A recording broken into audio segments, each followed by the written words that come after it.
আসসালামু আলাইকুম বন্ধুরা, আজকে আমি আপনাদের জন্য নিয়ে এসেছি নদীর গলদা চিংড়ি দিয়ে কাঁচামরিচের রেসিপি।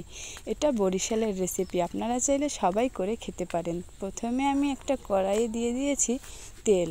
এবার এর ভিতরে দিয়ে দিলাম পেঁয়াজ কুচি। পেঁয়াজটাকে খুব ভালোভাবে ভেজে নেব লাল লাল করে।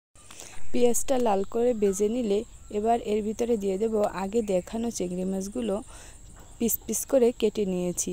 এগুলো পেঁয়াজের ভিতরে দিয়ে এবার পেঁয়াজ ও চিংড়ি মাছগুলোকে খুব ভালোভাবে ভেজে নেব। পেঁয়াজ ও চিংড়ি মাছটাকে খুব ভালোভাবে ভেজে নিতে হবে যাতে চিংড়ি মাছটা ও পেঁয়াজটা সিদ্ধ হয়ে যায়। এবার আমি এটাকে খুব ভালোভাবে ভেজে নিচ্ছি। দেখুন, এটা ভালোভাবে ভাজা হয়ে গিয়েছে, কালারটাও আসছে। আপনারা এটাকে খুব ভালোভাবে ভেজে নেবেন।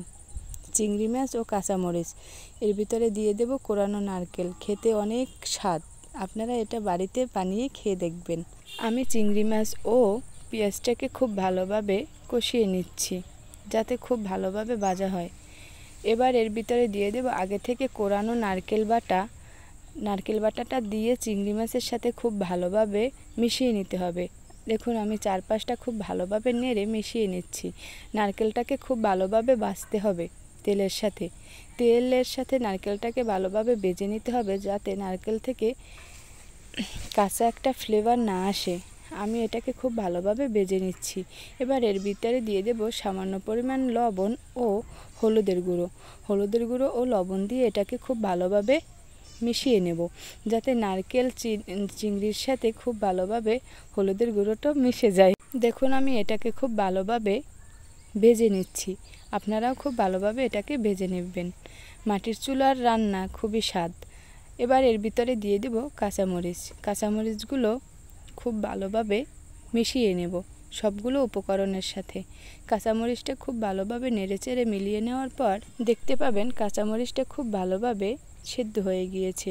অল্প অল্প সেদ্ধ হবে।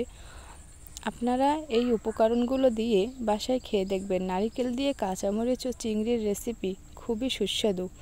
এবার সামান্য পরিমাণ পানি দিয়ে এটাকে ভালোভাবে নেড়েচেড়ে দেব যাতে পানিটা সবগুলো উপকরণের সাথে খুব ভালোভাবে মিলে যায়। আমি পানি দিয়ে এটাকে খুব ভালোভাবে নেড়েচেড়ে নিচ্ছি। আপনারাও সামান্য পরিমাণ পানি দিয়ে এটাকে খুব ভালোভাবে নেড়েচেড়ে নেবেন।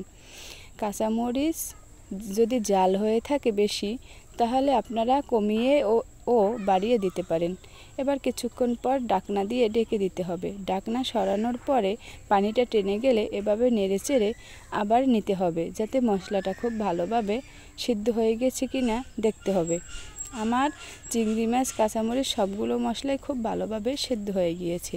বরিশালের রান্না আপনারা সবাই করে খেতে পারেন। আশা করি সকলের কাছে খুব ভালো লাগবে। আমার ভিডিওটি যদি আপনাদের কাছে ভালো লেগে থাকে, আমার চ্যানেলটি অবশ্যই সাবস্ক্রাইব করে পাশে থাকবেন। চিংড়ি মাছ ও কাঁচামরিচের রেসিপি আপনারা চাইলে গরম ভাত কিংবা পোলাও কিংবা খিচুড়ির সাথে সবগুলোর সাথে খুব ভালোভাবে খেতে পারেন। দেখুন চিংড়ি মাছের কালারটা। আমার ভিডিওতে যদি কোনো ভুল হয়ে থাকে বা কথায়, আপনারা অবশ্যই কমেন্টের মাধ্যমে জানাবেন। সকলে ভালো থাকবেন। আল্লাহ হাফেজ।